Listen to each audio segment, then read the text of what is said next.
Bem-vindos ao webinar da Escola Nacional de Bombeiros sobre o Regulamento Geral sobre a Proteção de Dados. O meu nome é Jorge Fernandes, sou técnico de formação da Escola Nacional de Bombeiros e a minha função é responsável técnico da área de emergência médica pré-hospitalar. Este webinar vai ter o apoio do Instituto Nacional de Emergência Médica, que será representado pela doutora Rita Lima, que é quem vai fazer a apresentação e desenvolver o conteúdo, pela Autoridade Nacional de Emergência e Proteção Civil e também com o apoio da Liga dos Bombeiros Portugueses. A importância deste webinar tem a ver com o regulamento, como eu já disse, da proteção de dados. É um regulamento que data de 2016 e o Parlamento Europeu, o Conselho, de 27 de abril de 2016, que apresenta um conjunto de regras relativas à proteção das pessoas singulares no que diz respeito ao tratamento de dados de pessoas e à livre circulação desses dados. A sua aplicação foi obrigatória a partir de 25 de 5 de 2018. Eu devo informar todos os participantes que este webinar está a ser gravado e depois será publicado no YouTube da Escola Nacional de Bombeiros, depois de ser realizado. Em termos de desenvolvimento deste webinar, vamos identificar os requisitos do Regulamento Geral da Proteção de Dados aplicáveis no âmbito do Sistema Integrado de Emergência Médica, aplicar a Regulamentação Geral de Proteção de Dados na atividade realizada no âmbito do Sistema Integrado de Emergência Médica e exercer com responsabilidade e confidencialidade as suas atividades em função das normas, valores e missão do Sistema de Emergência Médica. No final, serão colocadas algumas questões que os participantes deste webinar vão colocando e posso adiantar também que temos 647 participantes. Passo a apresentar então a doutora Rita Lima, que é licenciada em Direito pela Universidade de Lusíada na área de Ciências Jurídico-Económicas, tem uma pós-graduação do curso de Alta Direção e Administração Pública. Em termos de experiência profissional e na atualidade, e encarregada da proteção de dados do Instituto Nacional de Emergência Médica, e como experiência anterior, que é vasta, esteve como assessora do Presidente do Conselho de Administração da Unidade Local de Saúde do Alto Minho, para as áreas de recursos humanos e jurídica e encarregada da proteção de dados também. É técnica superior do Gabinete Jurídico do Instituto Nacional de Emergência Médica, coordenadora da Unidade de Gestão de Recursos Humanos, Direção Intermédia da Administração Regional de Saúde de Lisboa e do Alentejo e diretora do Departamento de Recursos Humanos e do Gabinete Jurídico do INEM. Bem-vinda, doutora Rita Lima. Dou-lhe de imediato a palavra sem mais demoras. Obrigada pela sua apresentação. Bem-vindos também a esta formação. Tal como já foi dito, o meu nome é Rita Abreu Lima, sou encarregada de proteção de dados do Instituto Nacional de Emergência Médica e hoje estou aqui para vos fazer uma breve apresentação sobre o Regulamento Geral de Proteção de Dados. Não vou estar aqui com grandes teorias, não vou estar aqui a debitar legislação ou a fazer tratados de direito, não é isso que se pretende. O que se pretende é uma apresentação prática que vos alerte para os principais aspectos do regulamento e para os quais devem estar alerta na vossa atividade do dia-a-dia em que lidam com dados pessoais.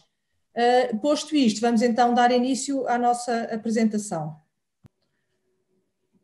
Ora, o Regulamento Geral de Proteção de Dados é um regulamento da União Europeia, é um regulamento de 2016 e o Parlamento deu aos Estados-membros 2 anos para que se adaptassem na implementação deste regulamento em cada um dos Estados-membros. E assim o regulamento entrou em vigor em 25 de maio de 2018. Passado já 4 anos, ainda muito há por fazer. O regulamento ainda não está implementado na sua totalidade, pelo menos da realidade que eu conheço melhor, que é a realidade da administração pública e mais nomeadamente na área da saúde. Muito ainda há por fazer, mas isto não significa que o regulamento não esteja em vigor. O regulamento está em vigor desde 25 de maio de 2018 e todas as responsabilidades que daí advêm estão em vigor. Portanto, temos que o cumprir e estamos obrigados ao seu cumprimento desde 25 de maio de 2018. O que são então os dados pessoais nos termos do regulamento? É a informação relativa a uma pessoa singular, identificada ou identificável, que é o titular dos dados, e é considerada identificável uma pessoa que possa ser singular, que possa ser identificada direta ou indiretamente, em especial por referência ao identificador, como por exemplo um nome, um número de identificação, dados de localização, identificadores por via eletrónica, ou a um ou mais elementos específicos da identidade física, fisiológica, genética, mental, económica, cultural ou social dessa pessoa singular. Ou seja, o meu nome, o meu número de cartão de cidadão, o meu telemóvel, a minha morada, o meu e-mail, a minha imagem, a minha fotografia, qualquer sinal que eu tenha que me identifique enquanto pessoa é um dado pessoal e, como tal, para ser tratado, necessita de consentimento. O artigo 9 do regulamento fala-nos das categorias especiais de dados. São estes os dados pessoais sensíveis, que são aqueles que revelem a origem racial ou étnica, as opiniões políticas, as convicções religiosas ou filosóficas, ou a filiação sindical, bem como o tratamento de dados genéticos, dados biométricos, para identificar uma pessoa de forma inequívoca, dados relativos à saúde ou dados relativos à vida sexual ou orientação sexual de uma pessoa. Por norma, estes dados não podem ser tratados, salvo determinadas exceções, e se temos que ter cuidado quando fazemos o tratamento de dados pessoais, temos que ter um tratamento especial quando fazemos o tratamento de dados pessoais sensíveis. E todos vocês, diariamente, lidam com dados pessoais sensíveis, quanto mais não seja porque lidam com dados de saúde. E quando falamos em tratamento de dados pessoais, o que é que isto significa? Vocês podem pensar que o tratamento é uma operação muito elaborada, mas não. O tratamento é uma operação ou um conjunto de operações efetuadas sobre dados pessoais ou sobre conjuntos de dados pessoais por meios automatizados ou não automatizados, tais como a recolha, o registro, a organização, a estruturação, conservação, adaptação, alteração, recuperação, consulta, utilização, divulgação por transmissão, difusão ou qualquer outra forma de disponibilização, a comparação ou interconexão, limitação, apagamento ou destruição. Tudo isto é tratamento de dados pessoais, ou seja, a simples visualização de um dado pessoal é um tratamento.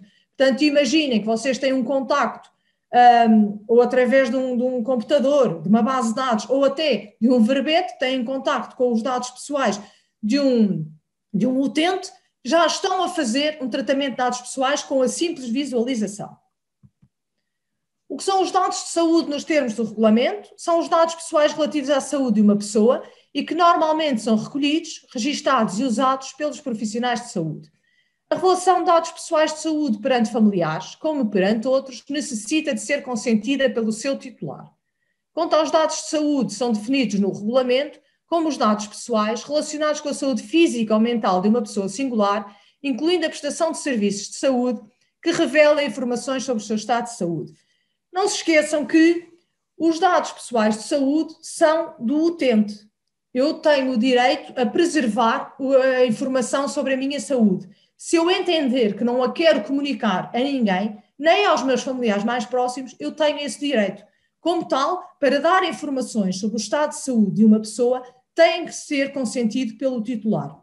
Naturalmente, se a pessoa estiver consciente e capaz de dar esse consentimento. Se vocês, numa ocorrência, se a pessoa estiver, de facto, incapaz, porque está demasiado ferida, e, portanto, está incapaz de consentir esta revelação dos dados pessoais, aí, claro que, se aparecer um familiar próximo, poderão transmitir, não entrando em grandes detalhes, mas até para não causar aqui um pânico e conseguir acalmar os familiares. Mas por princípio, e desde que eu esteja consciente, para que os meus dados sejam transmitidos, têm que ser consentidos pelo próprio. Os dados relativos à saúde, esta categoria de dados sensíveis abrange ainda todas as informações passadas, presentes ou futuras relativas à saúde física ou mental de pessoas singulares. Alguns exemplos de dados relativos à saúde: a informação sobre pessoas singulares recolhida durante a inscrição para a prestação de serviços de saúde ou durante a realização da prestação. Qualquer número, símbolo ou sinal particular atribuído a uma pessoa singular para identificar de forma inequívoca para fins de cuidados de saúde, por exemplo, o número do utente, as informações obtidas através de exames ou análises de uma parte do corpo ou substância corporal, incluindo a partir de dados genéticos e amostras biológicas. Temos ainda o historial clínico e familiar e o processo clínico, incluindo informação relativa ao consumo de medicamentos, de tabaco, de drogas, de álcool ou de outras substâncias análogas, hábitos alimentares ou físicos, alergias, capacidade emocional, o diagnóstico, avaliação, tratamento clínico ou estudo fisiológico ou biomédico do titular dos dados e ainda receitas, atestados e baixas médicas ou dados recolhidos e subsequentemente tratados pelas health apps, fitness apps ou smartwatches, independentemente da sua precisão. O tratamento de dados sensíveis, tendo em vista a prossecução de cuidados de saúde, pode fundar-se ou no direito da União Europeia ou dos Estados-membros, ou por força de uma relação jurídica estabelecida com um profissional de saúde, sujeito à obrigação de sigilo, nos termos do artigo 9º, número 3 do regulamento. Ou seja, este tratamento de dados sensíveis, como eu disse atrás, por norma é proibido, mas há exceções e essas exceções encontram-se ou no direito da União Europeia ou na legislação própria de cada Estado-membro, ou então também por esta relação jurídica que se estabelece com um profissional de saúde que, como nós sabemos, estão todos sujeitos ao dever de sigilo e confidencialidade, pelo que não podem transmitir informação que tomam conhecimento no exercício das suas funções, enquanto profissionais de saúde. Quais são os direitos dos titulares dos dados pessoais? Temos o direito de acesso aos dados. Eu posso aceder aos meus dados sempre que entenda. Por exemplo, vou dar um exemplo, eu no INEM, se quero aceder ao meu processo individual que se encontra nos recursos humanos para verificar alguma situação, tenho direito a pedir esse acesso aos meus dados para poder consultar o meu processo e daí retirar informação que pretenda. Também, por exemplo, o processo clínico num hospital pode ser acedido sempre que entendamos conveniente, porque o processo clínico do hospital é nosso. É de cada um, não é do hospital, não é do médico, não é de nenhum profissional de saúde. O processo clínico é nosso. Está à guarda desse hospital e a ser tratado por esses profissionais de saúde, mas eu posso aceder a ele sempre que entender. O direito à retificação dos dados, eu posso retificar os meus dados de saúde sempre que entenda que eles não estão corretos. Mais uma vez, voltando ao exemplo do ficheiro individual dos recursos humanos, por exemplo, eu verifico que alguma coisa não está correta, uma morada, um telefone, uma cópia de um cartão de cidadão, qualquer coisa, peço a retificação dos meus dados, que deve ser feita no mais breve curto espaço de tempo. O direito ao pagamento dos dados também é um direito que surge com a aplicação do regulamento. Eu tenho o direito ao esquecimento, eu tenho o direito a que os meus dados sejam apagados, naturalmente em determinadas situações, não pode ser em tudo, mas imaginem, por exemplo, que vocês têm um contrato com uma seguradora ou com uma operadora de telemóveis, cessam esse contrato, não têm mais nenhum tipo de responsabilidade para com essa entidade e pedem, então, apaguem todos os meus dados, porque eu já não quero que fiquem na vossa posse, eu já não tenho nenhum contrato com vocês, portanto, não interessa que esses dados fiquem na vossa posse, eu exijo o direito ao apagamento desses dados e assim até nos previne que venhamos a ser inundados de publicidades e marketings dessas empresas que já naturalmente não nos interessam após cessar o contrato. O direito à limitação do tratamento, eu tenho o direito a saber para que é que os meus dados são tratados, com que fim, qual é a legitimidade, quando me pedem um dado pessoal, quando alguém me pede esse dado, eu quero saber, sim, mas quero o meu dado pessoal para quê? Com que fim? Com que legitimidade? Vai ser utilizado para quê? Por quanto tempo? Depois vai ser apagado ao fim de determinado tempo? Este é o direito à limitação do tratamento. O direito à portabilidade dos dados, eu tenho o direito a saber se os meus dados são ou não transmitidos para terceiros. e tenho que dar o meu consentimento para essa transmissão. Por exemplo, e voltando novamente, vou dar um exemplo novamente no INEM, o INEM todos os meses transmite dados dos seus trabalhadores a terceiros, mas transmite, por exemplo, à Segurança Social, à Caixa Geral de Aposentações ou às finanças, mas aí não necessita de consentimento porque é uma transmissão de dados que decorre do nosso vínculo contratual, decorre da lei e, portanto, aí não precisa de pedir o nosso consentimento. Mas imaginem que agora o INEM decidia enviar os dados pessoais de todos os seus trabalhadores para uma agência de viagens, para que nos fosse depois oferecidas umas campanhas magníficas de férias, aí teria que pedir o nosso consentimento de cada um dos trabalhadores, porque esse direito a essa transmissão de dados não está consentido e vai para além do vínculo contratual.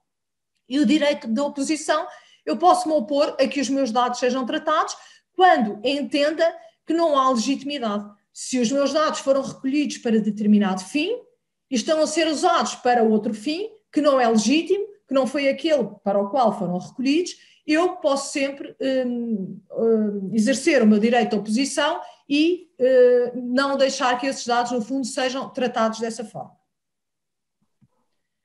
Quando é que ocorre uma violação de tratamento de dados pessoais? Uma violação de dados ocorre quando a empresa, a organização, sofre um incidente de segurança relativo aos dados pelos quais é responsável, que resulta numa violação da confidencialidade, da disponibilidade ou da integridade dos dados. Se tal ocorrer e se a violação for suscetível de representar um risco para os direitos e as liberdades de uma pessoa, a empresa ou a organização tem que notificar a autoridade de controle sem demora injustificada e o mais tardar no prazo de 72 horas após tomar conhecimento da violação. Se a violação de dados representar um elevado risco para as pessoas afetadas, estas devem também ser informadas, a menos que existam medidas de proteção técnicas e organizativas eficazes ou outras medidas destinadas a garantir que não é provável que o risco se volte a concretizar.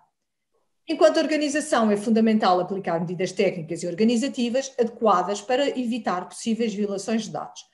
Ou seja, se ocorrer uma violação de dados, ou seja, imaginem, por exemplo, que alguém acede ao nosso processo individual, em papel, alguém que não está devidamente habilitado ou autorizado para isso, alguém que não é dos recursos humanos ou que normalmente não faz esse tratamento, aí há uma violação no tratamento, no acesso, é um acesso indevido a esses dados. Imaginem que alguém consulta o nosso processo e ou visualiza, ou tira uma fotografia, ou tira umas fotocópias, ou até apaga algum dos nossos dados pessoais, aí houve um acesso indevido, houve uma violação de tratamento.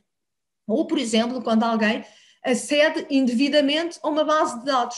Alguém que não está devidamente habilitado acede, por exemplo, com a password e com o login de toda a pessoa e aí também há um acesso indevido, também pode ocorrer uma violação de dados.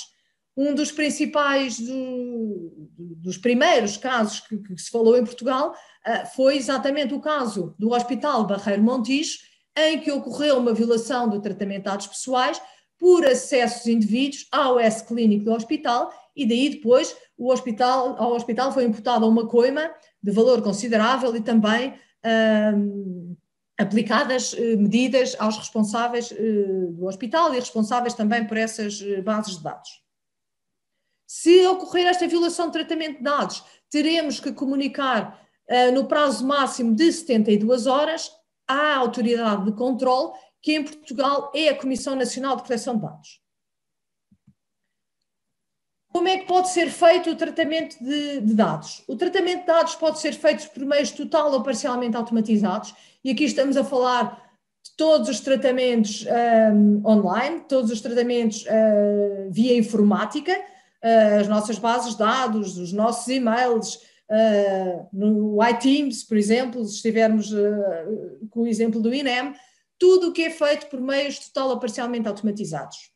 Aqui chamo a vossa atenção para que nunca devem ser feitas partilhas de passwords ou de logins. Às vezes, para facilitar, podemos dizer, olha, entra aí com a minha password e com o meu login para ser mais rápido ou para imprimir qualquer coisa. Não, isto não pode acontecer. A nossa password e o nosso login são nossos e não podem de nenhuma forma ser partilhados. Porque se ocorrer uma violação de tratamento de dados nesse acesso que fizemos, a quem vai ser imputada a responsabilidade vai ser, no fundo, ao dono da password e do login. E, portanto, temos que ter uma especial atenção para isso. A nossa password é nossa, não é para ser divulgada a ninguém. Também, por exemplo, quando nos ausentamos do nosso local de trabalho, devemos bloquear o nosso ecrã do computador, por mais curto espaço de tempo que seja, deve estar sempre bloqueado, e para quem anda na rua, nas ocorrências, também não deixar acessível, no fundo, a qualquer um, por exemplo, o ecrã do iTeams, ou de qualquer forma que possa ser visualizado para alguém que não está devidamente habilitado para isso. Depois temos o tratamento de dados não automatizados, que é o tratamento manual, de dados pessoais contidos em ficheiros ou a eles destinados. Infelizmente ainda circula muito papel, ainda estamos longe de ter tudo automatizado e, portanto, temos que ter especial atenção também com a circulação deste papel, porque se este papel, no fundo, é visualizado ou vai parar às mãos de alguém que não está habilitado para isso, também podemos ter aqui um acesso indevido. Portanto, quando estamos nas bases, quando estamos no nosso local de trabalho, devemos ter atenção para que os documentos, os verbetes, ou seja o que for, até os nossos documentos que teremos que enviar para os recursos humanos, documentos pessoais, seja o que for, que não circulem por cima das secretárias, que não fiquem acessíveis a qualquer um, que não fiquem nas ambulâncias em cima do banco ou que podem ser acedidos por alguém que vai a passar ou que está no momento da ocorrência e se aproveita da confusão para visualizar aquele documento. Eu sei que por vezes não é fácil, a situação de urgência e emergência não nos permite esse discernimento para estarmos a pensar nos papéis, mas vamos tentar ter os nossos documentos em papel o mais organizados possíveis, o mais salvaguardados possíveis e, portanto, no nosso local de trabalho estão em pastas, estão em envelopes, estão em gavetas, estão em armários, estão de forma a estarem protegidos do acesso indevido por terceiros. Também se vocês imaginem que estão nas bases ou que estão fora da vossa sede, têm que mandar alguns documentos para as sedes, para as delegações, para os quartéis, seja para onde for, devem mandar todos esses documentos em envelopes fechados, devidamente acondicionados, para não poderem ser acedidos, mais uma vez, por terceiros que não estão devidamente autorizados. E depois, por fim, temos as utilizações domésticas, as chamadas redes sociais, Facebooks, Instagrams e afins, em que não se aplica a proteção de dados, porque cada um publica o que quer e lhe apetece, o que faz e o que deixa de fazer, mas atenção, publica relativamente a si, porque não se pode partilhar nas nossas redes sociais algo que não foi consentido relativamente a outra pessoa. Imaginem, por exemplo, como eu disse atrás, a minha imagem, a minha fotografia é um dado pessoal.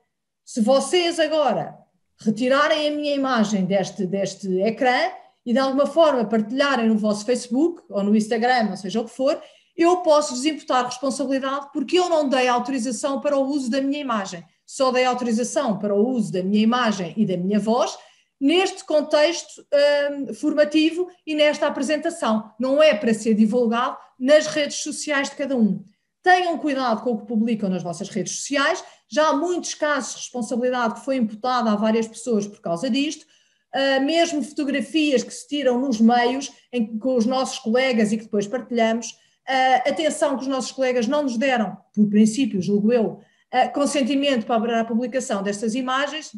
Sim, hoje formamos uma equipa, estão muito contentes, tiram fotografias e publicam, mas de hoje para amanhã pode haver aqui uma zanga ou qualquer coisa, um desentendimento e depois pode-nos ser imputada a responsabilidade por essa publicação indevida de um dado pessoal, que seja a imagem ou a fotografia. Aliás, e a título de mero sugestão, nas nossas redes sociais próprias deve ser publicada a nossa vida pessoal. Não devemos misturar o contexto laboral com o contexto pessoal. Se queremos publicar alguma coisa que fizemos no nosso dia de trabalho, alguma situação que achamos que merece ser publicada, porque de facto foi uma situação que nos deu algum valor, que nos mereceu um louvor ou tudo isso, publicamos nas redes sociais próprias da nossa instituição. É para isso que elas existem, é aí que as situações devem ser divulgadas. A nossa rede social própria é para a nossa vida, não é para estar a misturar as situações de trabalho com as situações da vida pessoal, porque aqui pode-nos de facto vir a ser imputada a responsabilidade, porque a simples partilha, imaginem, de um verbete, imaginem que partilham um verbete num Facebook, estão a publicar dados pessoais de terceiros sem a autorização. E daqui vai de certeza incorrer responsabilidade para quem o fizer.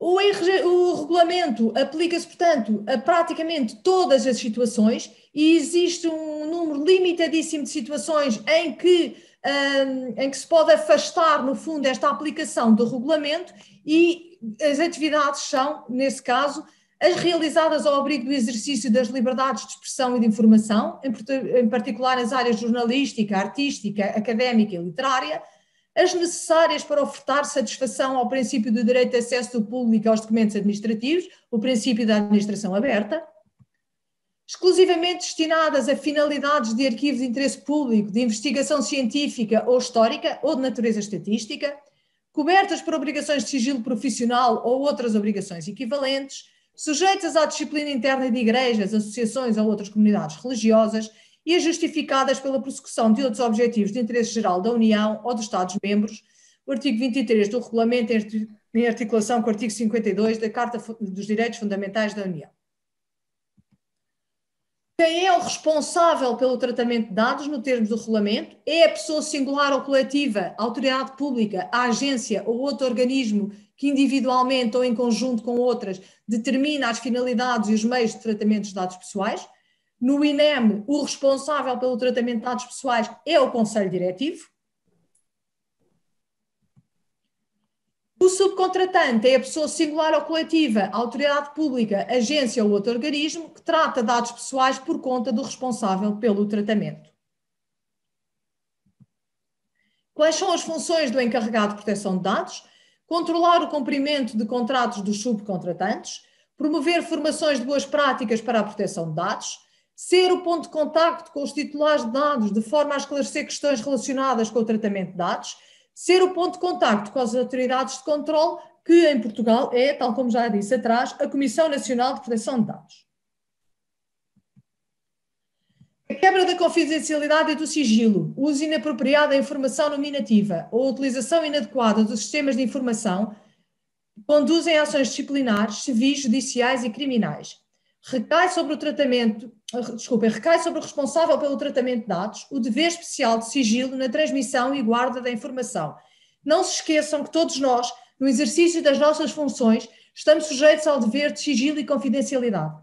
Quando quebramos este dever, se de alguma forma o quebramos, transmitimos informação a que não estamos autorizados, seja de dados pessoais ou outra, mas neste caso estamos a falar na divulgação de dados pessoais para os quais não estamos autorizados, podemos incorrer em responsabilidade. E esta responsabilidade pode-se conduzir em ações que podem ser disciplinares, civis, judiciais e eventualmente criminais. Pela divulgação de dados que não estamos autorizados, devidamente autorizados, podemos eventualmente vir a ser constituídos arguidos no âmbito de processo que decorra em tribunal. A União Europeia, quando o regulamento entrou em vigor em 2018, deu a cada um dos Estados-membros a possibilidade de fazer uma própria lei para a implementação do regulamento no próprio Estado. Em Portugal, essa lei apenas entrou em vigor em agosto de 2019, ou seja, 1 ano e meio quase depois da entrada em vigor do regulamento, demorou algum tempo, e queria só chamar a vossa atenção para alguns aspectos que decorrem da aplicação da lei portuguesa. Relembra-se que o responsável pelo tratamento de dados pessoais terá de poder comprovar a qualquer momento que cumpre os seguintes princípios. Princípio da licitude, lealdade e transparência. Os dados pessoais devem ser objeto de um tratamento lícito, leal e transparente em relação ao titular dos dados. Princípio da limitação das finalidades. Os dados pessoais são recolhidos para finalidades determinadas, explícitas e legítimas, não podendo ser tratados de uma forma incompatível com essas finalidades. Princípio da minimização dos dados. Os dados pessoais devem ser adequados, pertinentes e limitados ao que é necessário relativamente às finalidades para as quais são tratados. Princípio da exatidão. Os dados pessoais devem ser exatos e atualizados sempre que necessário. Princípio da limitação da conservação. Os dados pessoais devem ser conservados de uma forma que permita a identificação dos seus titulares apenas durante o período necessário para as finalidades para as quais são tratados. podendo ser conservados durante períodos mais longos em determinadas situações previstas no regulamento. O princípio da integridade e confidencialidade. Os dados pessoais devem ser tratados de uma forma que garanta a sua segurança, adotando as medidas técnicas ou organizativas adequadas. Também nos termos do regulamento, o titular dos dados tem o direito à reclamação. Os titulares dos dados têm o direito a apresentar uma reclamação à autoridade de controle, tal como eu disse em Portugal, a Comissão Nacional de Proteção de Dados, quando considerem que uma operação de tratamento de dados viola os seus direitos ao abrigo do regulamento. A autoridade de controle está vinculada a assegurar o cumprimento das regras constantes do regulamento. As suas omissões investigativas poderão, por elas próprias, constituir também uma violação deste normativo, podendo o titular dos dados reagir judicialmente junto do Tribunal Administrativo competente contra as ditas omissões e os danos por ela causados. Alguns titulares dos dados, insatisfeitos com a atuação das autoridades de controle, começam já a procurar diretamente a via jurisdicional para fazer valer os seus direitos em matéria de proteção de dados pessoais. Dentro do universo dos responsáveis pelo tratamento, podemos dizer que as entidades públicas têm uma especial, moral, mas também jurídica, por vinculação ao princípio da legalidade, e dupla, por via do direito da União e direito nacional, obrigação de cumprimento do quadro jurídico regulatório da proteção de dados. Ou seja, se de alguma forma acharem que algum dos vossos dados pessoais, que ocorreu uma violação no tratamento de algum dos vossos dados pessoais, podem e devem apresentar uma queixa junto à Comissão Nacional de Proteção de Dados. Se entenderem que a Comissão Nacional de Proteção de Dados se prolonga no tempo a sua resposta, ou se está atrasada na resposta em que tem que vos dar, podem recorrer diretamente ao Tribunal, e já muitas pessoas vão fazendo isso e apresentam uma queixa diretamente em Tribunal por violação do tratamento de dados pessoais. Enquanto entidades públicas, claro que o regulamento se aplica a todos, mas enquanto entidades públicas, como em tudo, temos aqui uma especial e dupla, como é que ia dito, obrigação do cumprimento de todas estas normas, porque naturalmente defendemos o interesse público e, como tal, temos que cumprir de forma exemplar toda a legislação e tudo o que daí decorre. Posto isto, chegámos ao fim da nossa apresentação. Foi uma forma prática, penso eu, de vos alertar para as principais questões do regulamento, aquelas questões que vocês devem estar alerta, aquelas questões que vos possam surgir no dia-a-dia. Deixo os meus contactos, qualquer dúvida que tenham, qualquer situação que vos ocorra, podem naturalmente enviar um e-mail. Se for uma situação urgente que entendam, podem entrar em contacto comigo, eu tentarei resolver. Se não conseguir resolver de imediato, irei estudar a situação e depois comprometo-me a responder. Desde já agradecer a vossa atenção, o vosso tempo, espero que tenha sido útil e fico naturalmente à vossa disposição. Muito obrigada, até breve. Muito obrigado, doutora Rita, pela brilhante exposição que fez e pela forma simples, prática e objetiva como abordou este tema, que não foi nada maçudo, foi de facto muito explícito e que traz aqui à tona o alertar e o despertar de consciências que, de facto, hoje existe muita responsabilidade nos dados com que lidamos todos os dias e que também nos dá muita responsabilidade esse acesso a esses dados. E portanto, acho que a doutora Rita pôs aqui de forma muito clara e muito objetiva que as pessoas têm que levar em linha de conta e serem conhecedoras daquilo que são estes regulamentos para que depois não possam vir a ter problemas. E também, no fundo, fica também um alerta para as entidades privadas, neste caso, que serão os Corpos de Bombeiros também, que curiosamente, na minha pesquisa que fiz, vi muitos regulamentos já publicados da proteção de dados, o que é importante e satisfez-me, mas de facto ainda há, acho eu, mesmo assim, um longo caminho a percorrer. No entanto, Sema, também temos aqui algumas perguntas que os nossos participantes colocaram, eu penso que grande parte delas já foram, enfim, explicadas ao longo da apresentação, mas de qualquer das formas eu vou colocá-las à doutora Rita de forma a, se entender, dar mais alguma explicação para ficar aqui um reforço mais positivo. E a primeira diz-nos que, pergunta que, com o Regulamento Geral da Proteção de Dados, quais os limites na recolha e quais as responsabilidades dos tripulantes face a esta nova legislação e também quanto ao tratamento da informação dos verbetes. Portanto, esta é a primeira questão que nos colocam. Obrigada. Relativamente à recolha de dados, tem que recolher, o regulamento defende o princípio da minimização, tal como foi dito atrás. Portanto, nós devemos recolher o mínimo essencial. Agora, não quero com isto dizer que deixem de recolher toda a informação que necessitam para preencher os verbetes. Toda a informação que necessitam podem recolher. Não vale a pena, nós temos muita mania do e já agora, e já agora, e já agora, e vamos perguntando uma série de coisas. E há um problema, quanto mais soubermos, mais fácil é de incorrermos numa violação de tratamentos. Quanto mais salvaguardada estou.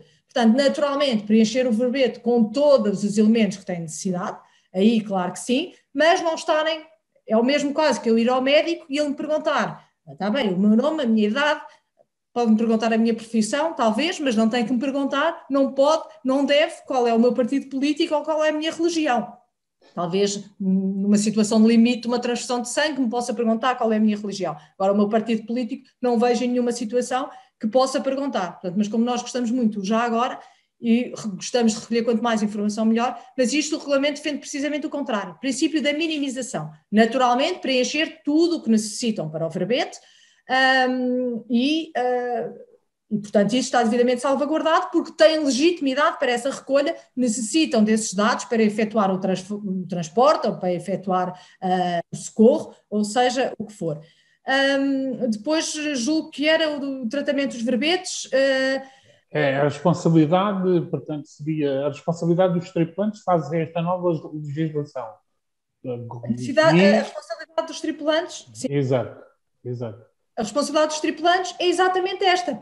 Tudo o que tomam conhecimento, com base naquele verbete ou com base naquela informação que têm à sua frente, é da sua responsabilidade. Portanto, têm que guardar essa informação para si. De nenhuma forma podem divulgá-la.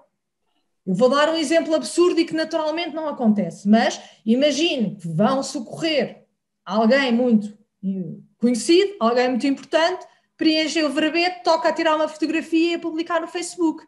Quer dizer, obviamente que aqui, responsabilidade direta ao tripulante que fez isto.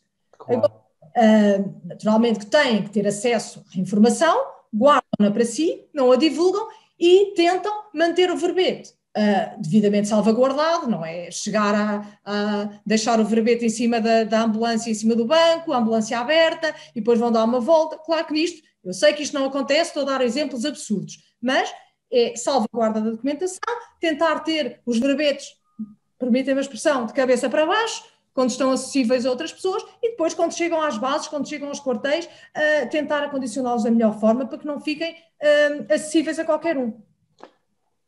Aqui também, ainda quanto ao tratamento da informação dos verbetes, porque aqui vamos ter, enfim, vamos ter aqui duas situações. Uma é aquela que tem a ver com o âmbito do CIEM e daquilo que são os postos de emergência médica, e a outra que tem a ver com documentação própria dos corpos de bombeiros. Penso que aqui haverá uma separação no tratamento destas duas situações. Mas toda a documentação que tenha dados pessoais deve ser tratada da mesma forma.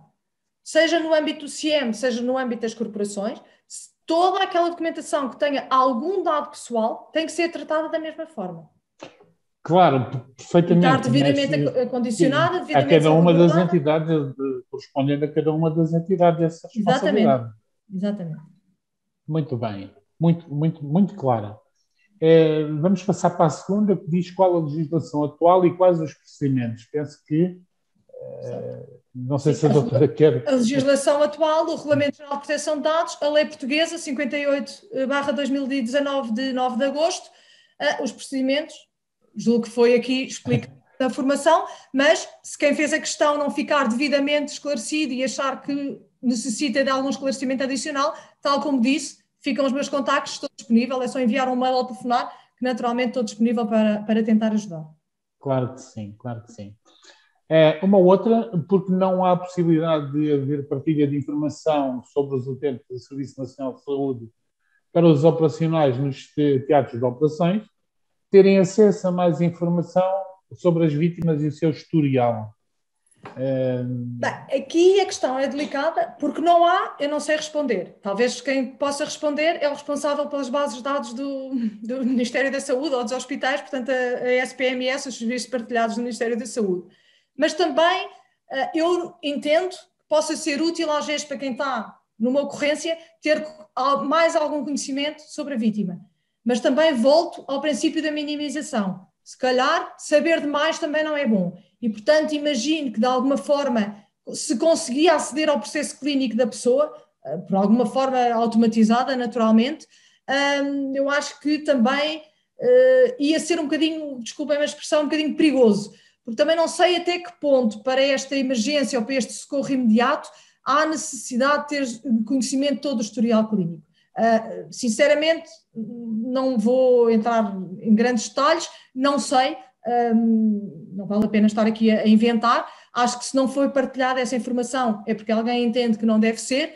Acho que continuo a achar que a informação a mais não é bom.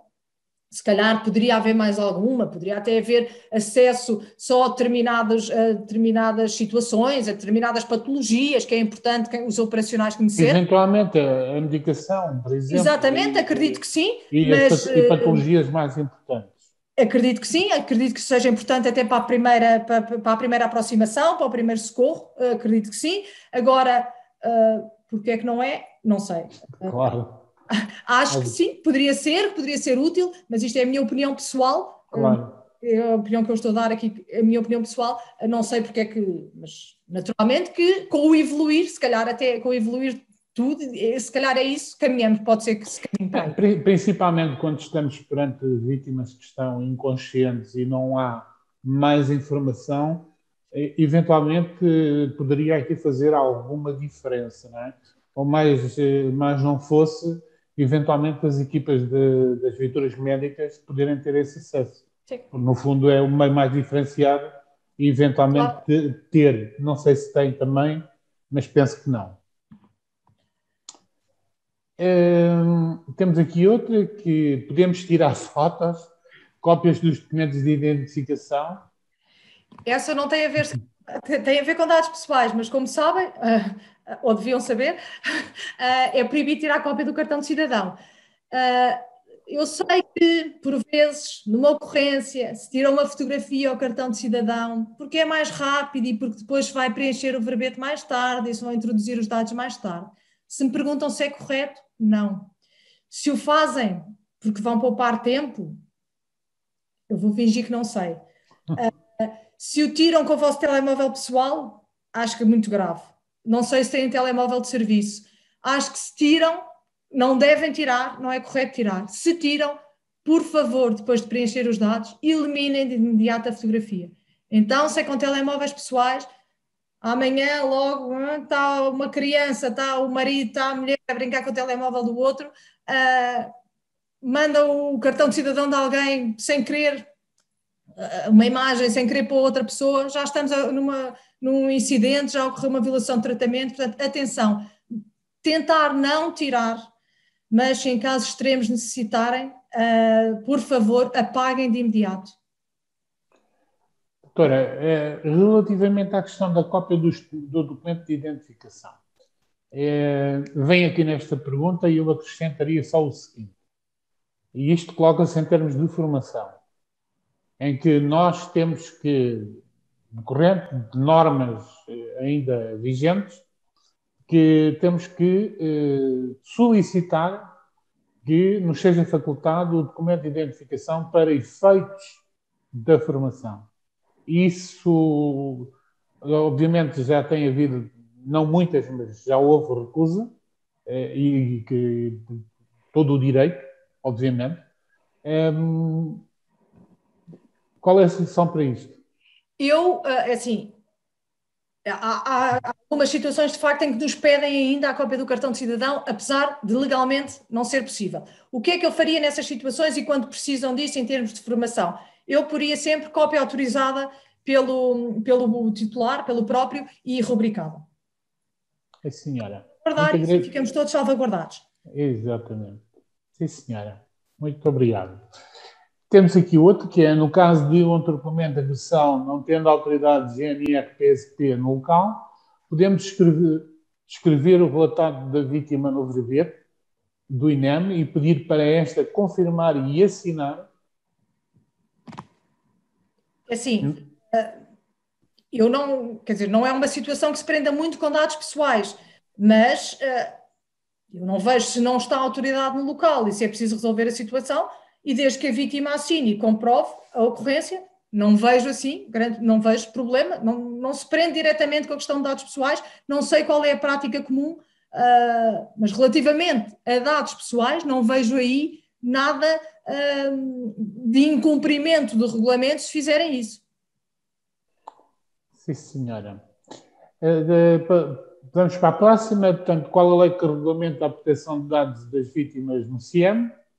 Portanto, o Regulamento Geral da Proteção de Dados também se aplica ao CIEM. Bem, isto foi mais do que já esclarecido, penso eu, mas não sei se a doutora quer acrescentar mais alguma coisa. Portanto, a lei é o Regulamento Geral de Proteção de Dados, aplica-se a todos e, portanto, estamos todos obrigados a 25 de maio de 2018, mas estamos em setembro de 2021. Essa pergunta não devia ser feita. Mas não está. E nós, para sermos fiéis àquilo que quem assiste ao nosso webinar coloca as situações, enfim, nós colocámos-la. Vamos para a seguinte. Se ao abrigo do novo Regulamento Geral de Proteção de Dados se encontra reservado o acesso direto à informação dos utentes, na qual o cartão de cidadão é pessoal e intransmissível, o que se poderá usar como forma de defesa perante uma situação em que o utente não se encontre nas suas devidas capacidades, de forma a facilitar a inscrição do mesmo serviço de urgência e de forma a que nos salvaguardemos de problemas futuros. Penso que isto talvez se enquadra naquilo que são exceções, não é?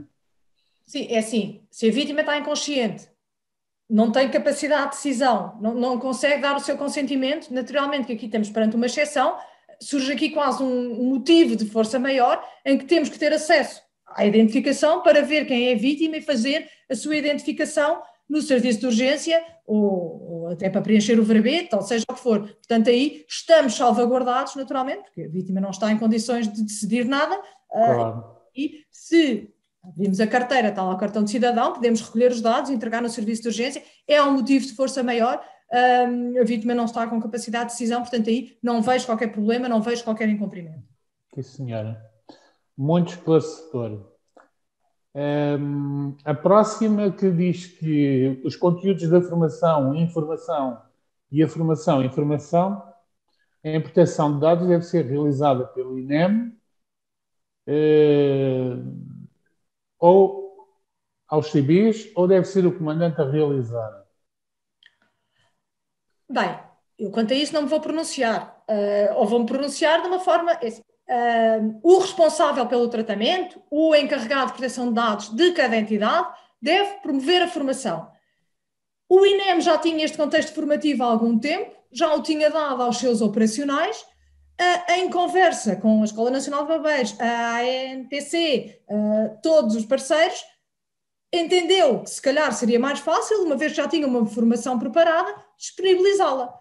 E assim foi feito. Agora, não é a obrigação do INEM dar formação, mas também, uma vez que tem a formação pronta, acho que devemos partilhar e não guardar para nós, porque não faz sentido os nossos operacionais INEM já terem formação e estarem a trabalhar com os nossos parceiros e os nossos parceiros não terem formação. Se está pronta, avançamos e, portanto, não vejo aqui, não há nenhuma obrigatoriedade, há uma partilha que eu acho que é natural entre parceiros, espero eu. É uma excelente ideia e muitos parabéns às entidades e à forma como a doutora tem estado e tem esta ação preparada. E quando se tem algo deste, um conteúdo destes tão bem preparado, acho que faz todo sentido a partilha entre todos. Vamos à próxima, que diz que como procedemos quando uma vítima necessita de ser assistida e tem de ser transportada para o hospital, e mesmo assim recusa-se a dar a sua identificação. Pois, eu também, por acaso, essa pergunta já me surgiu noutro contexto. Não podemos recusar o transporte, está consciente, temos que a transportar na mesma. Mas aí, no fundo, também é uma questão que não tem a ver com dados pessoais, não tem a ver com tratamento de dados pessoais, agirem ou procederem como têm feito até aqui. Porque aí no regulamento, aí, ou a parte do regulamento e do tratamento de dados pessoais não vai alterar em nada. Portanto, é fazer o que têm feito. Quer dizer, não podem. Sim, até porque dar a identificação, só se lhe baterem, se ela se recusa, está ferida, se está consciente, eu acho que o transporte é feito na mesma e depois, olha, o hospital tem que de alguma forma resolver. Julgo eu que claro, como é que fazem até porque normalmente no hospital está a agente da autoridade que eventualmente poderá ter essa autoridade para identificar a pessoa. Nós é que não. Nós é que não. Nós é que não podem, não é? Obrigar uma pessoa a identificar-se. Pronto, de facto, é tentar, mas também não temos que ter até eles dar a identificação. Vamos então à próxima. Esta também parece que já foi respondida, mas pronto, referir de forma objetiva o que se deve transmitir de dados. Pronto. Isto entronca com a recolha, não é? Exatamente. Agora, estamos, por exemplo, a falar relativamente a familiares, que foi o que eu falei ao princípio. Se eu tenho um acidente, se eu estou consciente, imagino que eu estou com algum familiar próximo meu, estou consciente, vou para dentro para a célula da ambulância, estou lá dentro a ser assistida e eu digo, não quero que digam nada do que se está a passar comigo ao meu familiar. Vão lá fora e podem dizer se eu estou viva ou se eu estou morta. Não vão dizer nada porque eu não quero. Mas descobriu-se que a senhora está com não sei o quê e aquilo. Eu não quero que ele saiba nada, porque até me pode descobrir alguma coisa ali que eu escondi da minha família a minha vida toda e tenho direito a isso. Naturalmente, só se for uma questão de saúde pública ou uma doença de comunicação obrigatória, que aí eu não posso esconder e tenho que divulgar. Pronto. Agora, de resto, eu posso dizer, não quero. Como quando eu entro num serviço de urgência, olha, está lá fora um familiar seu, mas eu não quero que ele saiba, não quero que saiba como é que eu estou, portanto eu tenho esse direito. Agora, se eu estou inconsciente, ou seja, se a vítima está inconsciente e se está um familiar próximo, é muito como eu dizia no hospital, quando a pessoa chegava inconsciente e vinha alguém ao serviço de urgência e perguntava. Aí eu acho que naturalmente tem que se transmitir, olha, está estável, vai ser transferida para o hospital, porque também aí fazer um silêncio total também me parece que cria aqui um alvoroço e um pânico social que não há necessidade. A vítima está inconsciente, naturalmente estava acompanhada por aquela pessoa, em princípio é familiar ou porque está minimamente bem com ela, não é? Agora, transmitir, naturalmente, olha, está estável, não está estável, obviamente, se for num contexto de violência, ou qualquer outra coisa, ou um contexto extremo, não devemos transmitir. É transmitir o mínimo da informação necessária. Sempre o mínimo da informação. Está estável, vai para o hospital, vai-se embora, fica aqui, fica ali. Não estar a entrar em detalhes, porque era o que eu dizia quando dava na urgência. Não é dizer entrou e agora foi fazer análises, e as análises até dizem que o colesterol está alto, e depois foi fazer um TAC, e o TAC até lhe descobriu não sei o quê. Isto é para profissionais de saúde, isto é para profissionais de saúde, quando eu quero dizer é para médicos que estão lá dentro para dar informações, quando estão lá no serviço de urgência, isto é para informação para ser dada posteriormente. Quem está na primeira linha deve transmitir apenas o essencial para, no fundo, sossegar quem acompanha a vítima. E no fundo também, quanto menos dissermos, menos nos comprometemos, não é? Exatamente. Dentro daquilo que é... É pensar sempre no princípio da minimização. Exatamente. Vou dizer para não digam nada, naturalmente. Não, claro. Dizer, olha, e até eu posso estar consciente e dizer, olha, diga ao meu familiar que está lá fora que eu estou bem, que estou a partir uma perna, a partir um braço. Mas aí já há um consentimento. Não é? Exatamente. Agora, se estou inconsciente, é de facto o mínimo, não vale a pena entrar em detalhes, porque não somos nós que temos de transmitir esses detalhes. A próxima temos aqui, já faltam poucas, já faltam só 4 ou 5, mas esta também vai ser complicada, mas pronto. Quem é o responsável pelo tratamento e proteção de dados dos corpos bombeiros?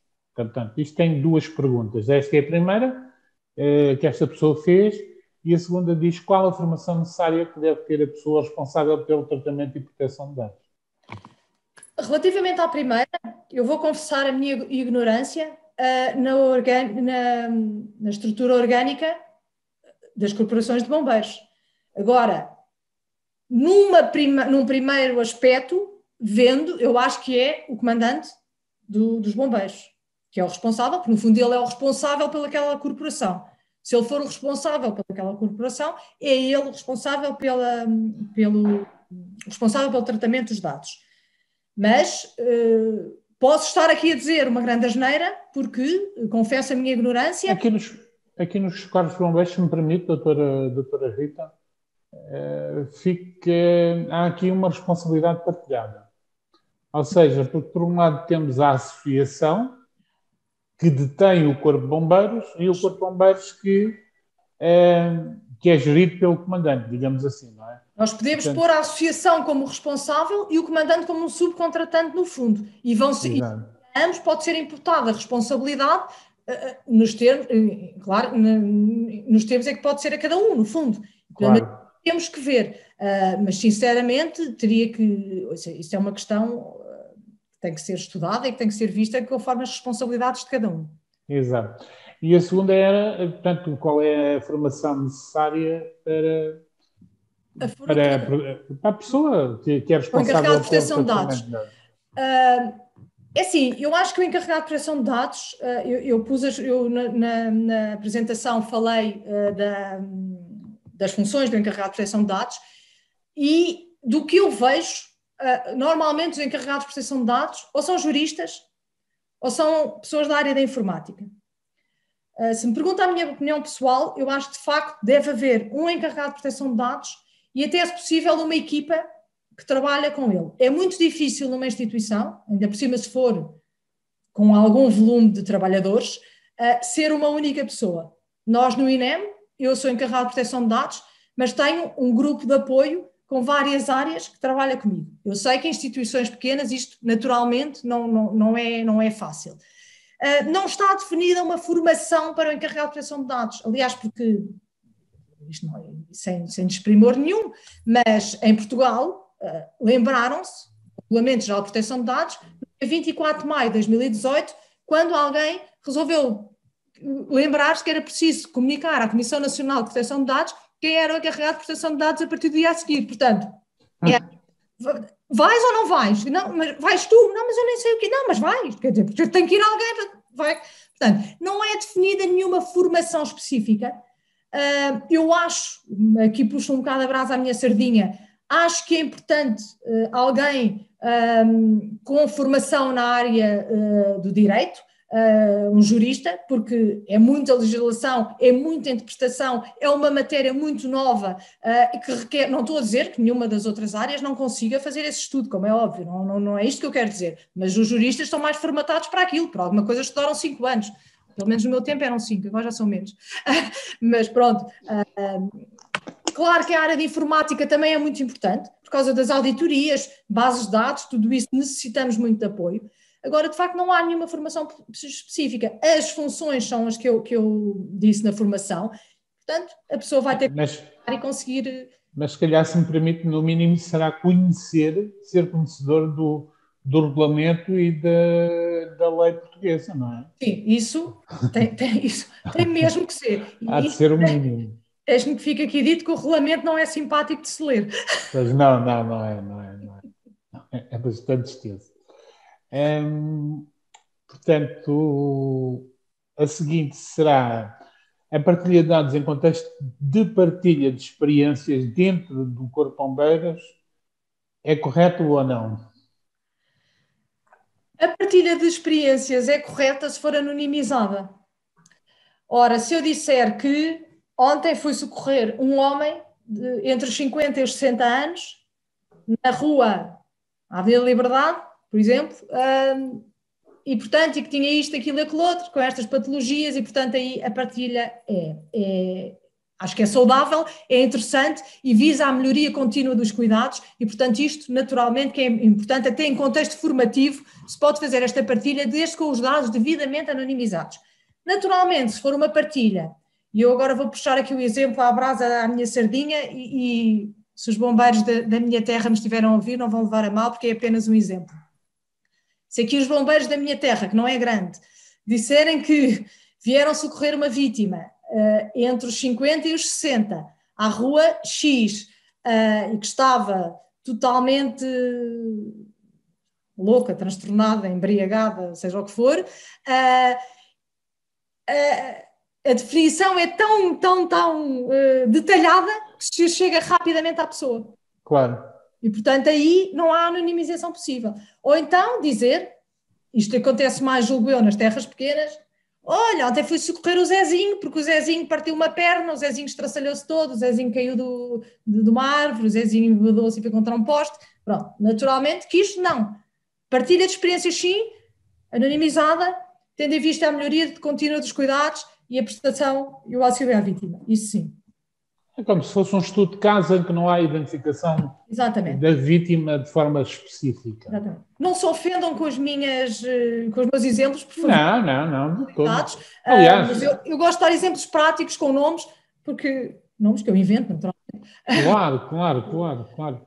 Mas eu digo-lhe que em tempos antes da saída do regulamento, e apesar de todo o esforço que se fazia para sensibilizar as pessoas para a confidencialidade do serviço que se prestava, ainda era muito frequente as pessoas falarem sobre o caso de forma explícita em ambiente da mena cavaqueira. Portanto, não disse nada que não seja verdade e que não se tenha passado ou que se continue a passar, eventualmente hoje, muito menos.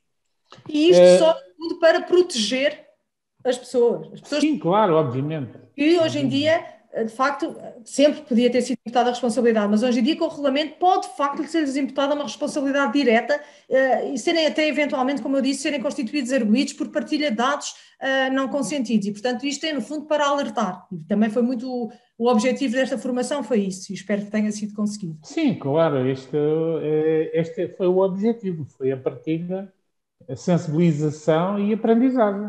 Portanto, esta é um bocado extensa, tem aqui partes que já foram faladas, mas de qualquer das formas eu vou-lhe colocar a mesma. Para efeitos de registro de dados, quer em sistema, quer em impressos, os bombeiros, por vários motivos, têm necessidade de recolher e solicitar dados pessoais.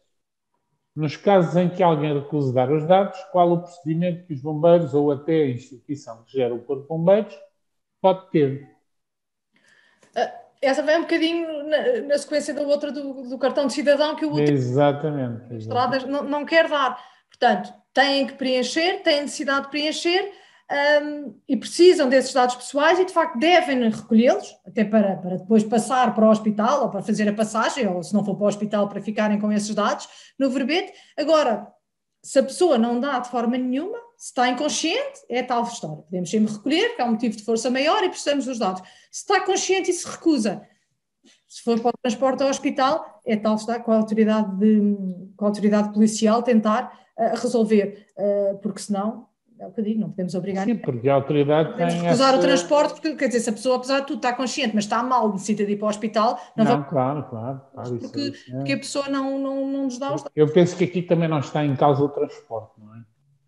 Espero, sei lá. Não sei porque é que as pessoas fazem isso, mas pronto, é o que eu digo. Bem, vou-lhe colocar a última questão. Estamos dentro do nosso prazo, que era a duração aproximadamente de 1 hora e 15, portanto, estamos dentro. Estamos a cumprir. O prazo legal estabelecido para arquivo de informação de emergência, nomeadamente fichas de ocorrência, entre outros dados.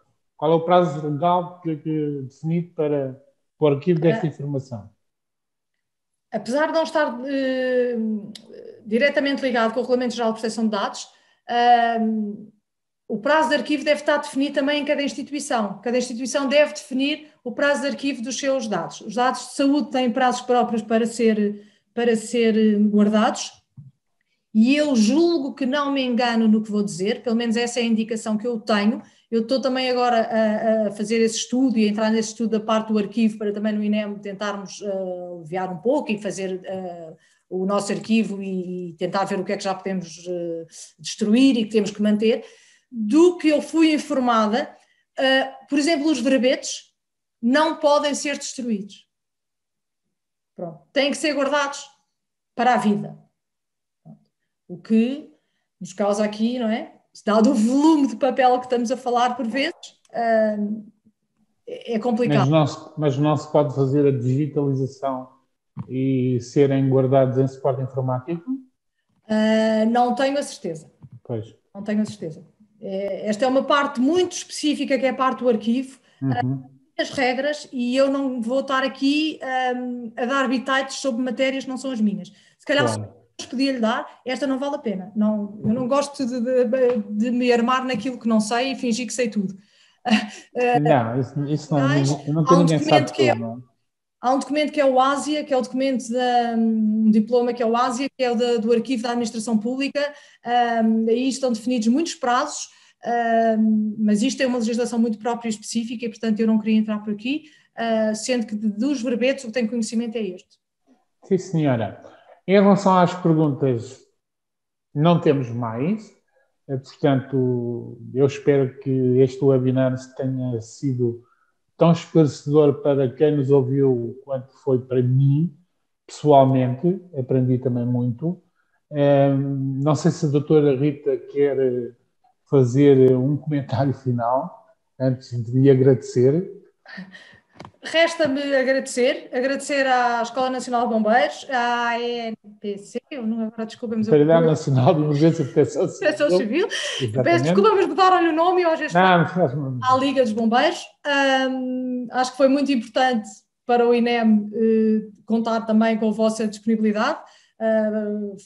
Falo por mim, mas naturalmente que o Conselho Diretivo do INEM foi ele quem consentiu e quem achou que deveria ter sido feita esta formação, não sou eu que decido, portanto acho que foi que é útil. Muito oportuna. Espero que tenha sido útil, espero que tenha sido esclarecedora, espero que as perguntas tenham ficado devidamente respondidas e, mais uma vez, naturalmente, ficar à vossa disposição com os contactos, alguma coisa que precisem. Naturalmente terão os vossos encarregados de proteção de dados, eu não quero meter o pé em seara alheia ou a foice em seara alheia, e naturalmente vocês terão os vossos encarregados de proteção de dados, mesmo eles, se tiverem alguma dúvida, podem entrar em contato comigo. Isto foi apenas uma formação e que eu me disponibilizei, mas alguma dúvida que tenham, naturalmente fico à vossa disposição e, mais uma vez, muito obrigada pela oportunidade.